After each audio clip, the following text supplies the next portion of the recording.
Պարոն վարչապետ, թոշակների բարձրացման հետ կապված ուղղակի ուզում էի տեղեկացնել, որ մեր չզեկուցվող հարցերի մեջ կա մի նախագիծ, որով պայմանավորված հարկային եկամուտների պլանավորվածից ավել հավաքմամբ մենք 20 միլիարդ դրամ եկամուտների պլանը ավելացրեցինք եւ այդ 20 միլիարդ դրամը տվեցինք կենսաթոշակի ապահովման համար։ Իհարկե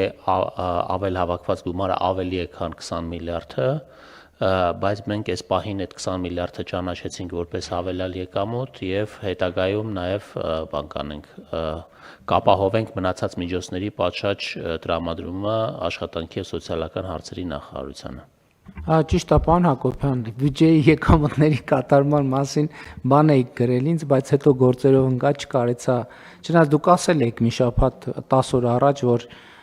եկամուտները եռամսյակի պլանավորվածից ավելի շատ են լինելու, բայց խնդրում եմ տեղեկացրեք, ինչ է տեղի ունեցել։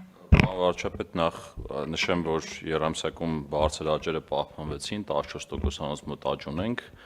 անցած տարվա առաջի եռամսյակի նկատմամբ եւ եթե համեմատում ենք երկու ծրագրերի հետ, բյուջեի սկզբնական ծրագրի համեմատ 33 միլիարդով ավել մուտքեր ունենք, իսկ ճշտված ծրագրի համեմատ մոտ 30 միլիարդով, այսինքն ավելին է, քան սպասվում էր։ Այսինքն հարգելի գործընկերներ, սիրելի հայրենակիցներ, պետական բյուջեի առաջին եռամսյակի եկամուտները պլանավորվածից ավել են եղել 30 միլիարդ դրամով։ Այդ 30 միլիարդ դրամից 20 միլիարդ դրամը ուղղվում է թոշակառուների թոշակը բարձրացնելուն եւ ես էլ ուզում եմ այս առիթը օգտագործելով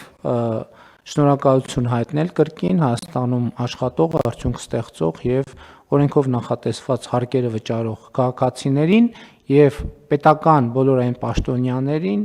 ովքեր աշխատանքի արդյունքում հարկերը հավաքագրվում են, գեներացվում են եւ այդպես շարունակ, եւ երրորդը ընդհանրապես ես նաեւ տեսնում եմ ներքաղաքական կյանքում հարկերի դեմոնիզացիայի թեմա եւ ես ուզում եմ ընդգծել, այն ինչ որ խոսեցինք, հեսա ինչի մասին խոսենք, դեմոնիզացնել հարկերը նշանակում է հարվածել պետական եկամուտներին, նշանակում է հարվածել պետության, նշանակում է հարվածել առողջության ապահովագրության համակարգին, նշանակում է հարվածել թոշակների բարձրացման համակարգին, նշանակում է հարվածել դպրոցների կառուցման, մանկապարտեզների կառուցման համակարգին, դեմոնիզացնել հարկեր նշանակում է հարվածել զինված ուժերի եւ բանակի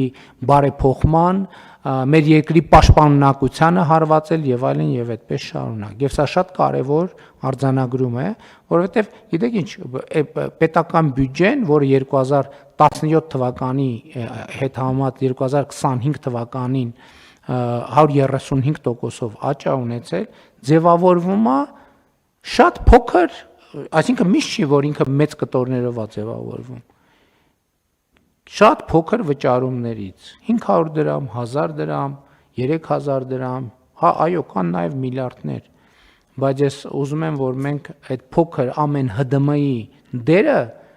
այս process-ի մեջ ամենևին չթերագնահատենք։ Իմիջիայլոց ես ուզում եմ ձեզ ասել նաև, որ թոշակառուները իրենք դեր են խաղացել իրենց թոշակը բարձրացնելու գործին։